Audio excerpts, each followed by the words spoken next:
welcome back to Weather on the Go, all your weather coverage. My name is Hunter, and today is Monday, June 24th. And in today's weather forecast, we have a lot of uncertainty in today's weather forecast that we do have to hash through, including the severe weather potential that is very uncertain. We'll dive into that, and very hot temperatures. That is more of a certainty in today's weather forecast. We'll also dive into the July 4th holiday timeframe later on in the video, along with the tropical weather update. So if you are new here, make sure to subscribe to the channel. Also like the video down below if you do enjoy today's weather forecast after the video is over. Leave any comments, questions, and concerns below. We'll get to those later on today. So let's look at where that high pressure ridge is across portions of the United States today, and it extends from Los Angeles, California, all the way over here to the New Orleans area. That is the ridge of high pressure, the center of that ridge, and we have heat advisories all across portions of the country, all the way up here into South Dakota, Minnesota, and all the way south toward the Gulf Coast here.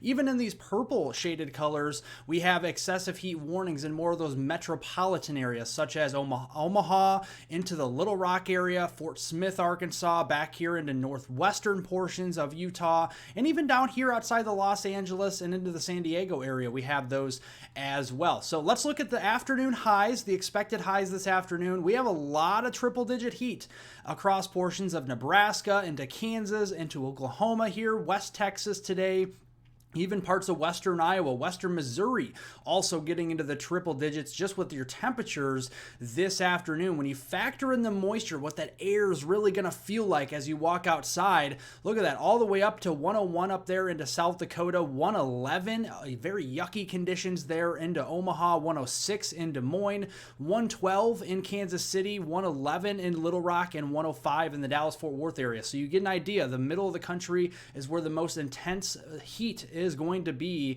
and that is also where we're going to be building a lot of that storm energy. This is your thunderstorm fuel, and look at it's at the upper echelon of the scale. So that means there's a lot of extreme instability across the upper and middle Mississippi Valley. And what we're going to see is likely a mesoscale convective system developing somewhere across Minnesota here later on today and traveling southeast along the gradient here where there's less instability and there's more instability. That's where these like to track as we go into later on today. So much so that the Storm Prediction Center already has a little bit increased confidence, although there's a lot of uncertainty here, but they do have enough confidence to introduce a level 3 out of 5, an enhanced risk of severe weather from the Minneapolis region down through La Crosse, Madison, Wisconsin, and over here toward Milwaukee and the far northern tier of counties there into far northern Illinois, with that slight risk hugging up against that I-80 and I-74 corridor further south there into central Illinois and into northwestern Indiana. What these storms initially could pose are some very big hailstones, over 2 inches, even 3 inches in diameter, with some of the instability we see today from Grand Forks down here into Minneapolis, St. Paul, just south and west of Duluth there, maybe even as far south and east as La Crosse with those initial supercells later on today. Tornadoes will also be a problem, a 2 to a 5% shading of tornadoes respectively in the green and brown shaded colors from especially Minneapolis, St. Paul vicinity, La Crosse, Madison, Wisconsin, and down here toward Milwaukee as well. And then as these storms grow upscale into what we call a mesoscale convective system, just fancy wording for a big Boeing line of storms, that backward C shape that you see, and that's where we could see some powerful, if not destructive, wind gusts over 75, if not over 80 miles per hour from Minneapolis, St. Paul through much of the Badger State of Wisconsin, including the Eau Claire region, Green Bay, La Crosse, Prairie du Chien, down here to Madison, down into the Milwaukee area, and even into the northern suburbs of Chicago, like Rockford, Waukegan, over there toward Dubuque. We'll have to keep a very close eye on that as well. So let's look at this. There's a couple scenarios, a lot of uncertainty here in how this all evolves later on today. Here's model number 1 this afternoon, starting off pretty quiet here. You see some growing cumulus clouds across portions of the Minneapolis-St. Paul vicinity this afternoon. Those will tower up later this afternoon as those air parcels begin to rise with that instability. Then this evening, we're going to see isolated to widely scattered storm activity. The exact initiation point is going to be very crucial here.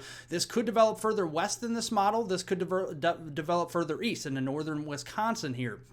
This particular model, the 12Z NAM, is showing this complex moving further east and not really along the instability gradient, actually further east into northeast Wisconsin, the UP of Michigan, and northern lower Michigan. I actually think this model is very unlikely given this synoptic pattern this afternoon. Now let's look here at model number 2. This afternoon starts off similar. We have some growing cumulus clouds here. Those will tower up as those air parcels begin to rise with all that extreme instability this afternoon. Boom, big explosive storm development and grow quickly from supercell thunderstorms that are discrete into a big line of storms that start to bow out there from the Minneapolis-St. Paul vicinity. And even with this model here, with more agreement on a lot more other models on this scenario, the exact placement of initiation is very crucial here, because this will actually start to develop and then propagate along and southeast along that instability gradient towards southern Wisconsin, northeastern Iowa, and into northern Illinois. And how far this goes is a big question mark. There is a chance that we could have little to no thunderstorms in Chicago tomorrow morning to a derecho. So definitely all things are on the table here as we go into that time frame. Now let's look over at the experts here at the Weather Prediction Center. They are forecasting that mesoscale convective system to initiate somewhere up there in eastern Minnesota near the Minneapolis-St. Paul vicinity, and then dropping southeast towards La Crosse, Madison, Prairie du Chien, and over here toward Green Bay and Milwaukee, and then eventually crossing over into northeastern Iowa, north central Illinois, and perhaps far northwestern Indiana. We'll have to keep a very close eye on this. This is likely to set up some very heavy rain wherever this tracks, 1 to 3 inches worth. The Weather Prediction Center already confident enough in a slight risk for flash flooding along the upper Mississippi Valley there from southeastern Minnesota into western Wisconsin, northeastern Iowa, and far northwestern Illinois. Going in towards Tuesday, the ridge continues to remain intact across the Four Corners region, and as that continues, we're going to have more excessive heat going on across the United States. Here are your high temperatures tomorrow afternoon on Tuesday, more 90s and triple digits to the south. Here are those yucky heat index values well into the triple digits all the way back into the Midwest, southward towards the Rio Grande Valley and the Gulf Coast. So another day to be weather aware for some severe weather, as all of that heat will transfer over into thunderstorm fuel. Look at all of these values in the whites, the grays, and the blacks here. That's 4,000, 5,000, 6,000 joules per kilogram of instability here. And a very big talking point here is the uncertainty, right? So today's storms are going to affect Tuesday's storms. So if those storms become strong and move south like they're expected to here into northern Illinois tomorrow morning, that will push the effective cold frontal boundary a little further south. So more storm activity further south there toward Omaha, toward Des Moines there, Topeka and Kansas City, Springfield, St. Louis region, and down toward Indianapolis.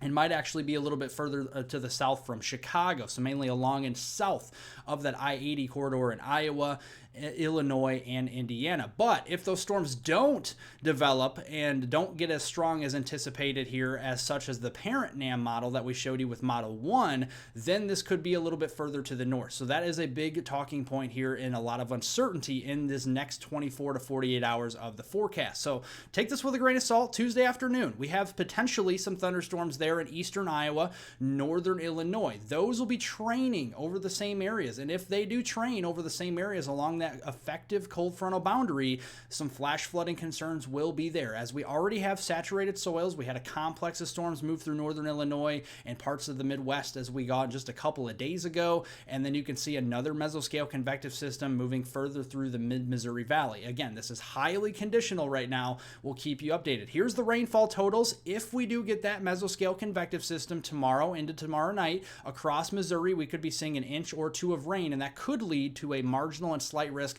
for flash flooding. But again, we want to express this clear enough that this is a very highly conditional forecast today and into tomorrow. Today's storms will affect Tuesday's storms, so we'll have to keep an eye on that as we go through. And then as we go into Wednesday, a marginal and slight risk of severe weather from the I-95 corridor in the northeast New England all the way back through the mid-Atlantic and down toward the mid-south here. Another marginal risk back here toward the Front Range and into the western Great Plains on Wednesday. Temperatures going through the rest of the week here, late week into the upcoming weekend. This is the last weekend of June.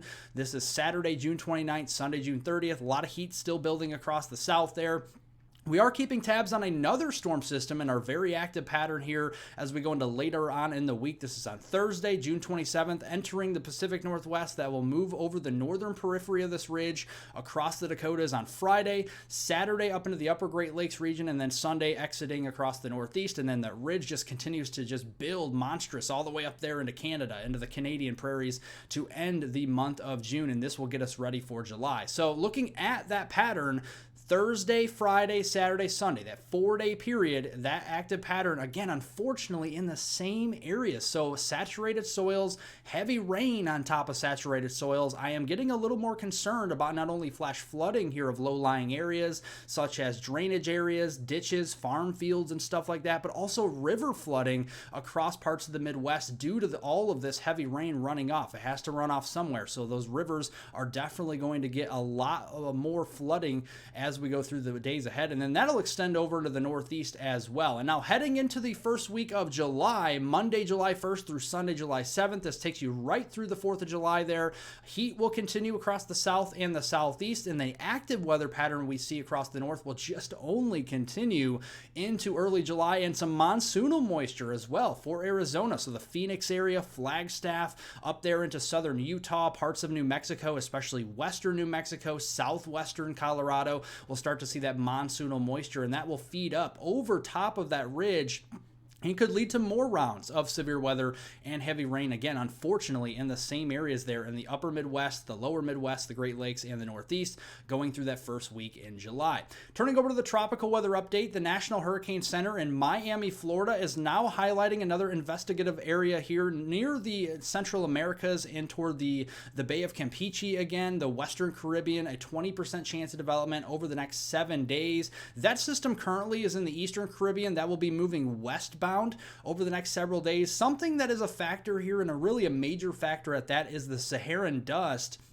Very dry air, that Saharan dust getting a lot thicker there for the Lesser Antilles today. By the middle of the week on Wednesday, that Saharan dust starts to enter into the central and then the Western Caribbean and into the Greater Antilles, parts of the Bahamas there by midweek. And then later in the week, a lot of that kind of lingering around and entering actually into the Gulf of Mexico, the Bay of Campeche. So if anything's going to limit the development of the system, it's either some land interaction here with Central America or the Bay of Campeche, and also here just limited residence time over the open waters in general, and also the Saharan dust. So there's a lot of things that have to go right for the system in order to develop into something considerable. I really don't see it. And looking here at the Eastern Pacific Ocean, very quiet over the next 7 days. So that continues. That's continued so far this tropical weather season. That expected to continue over the next 7 days. We'll keep you updated on that. Thank you all for watching. Please stay hydrated.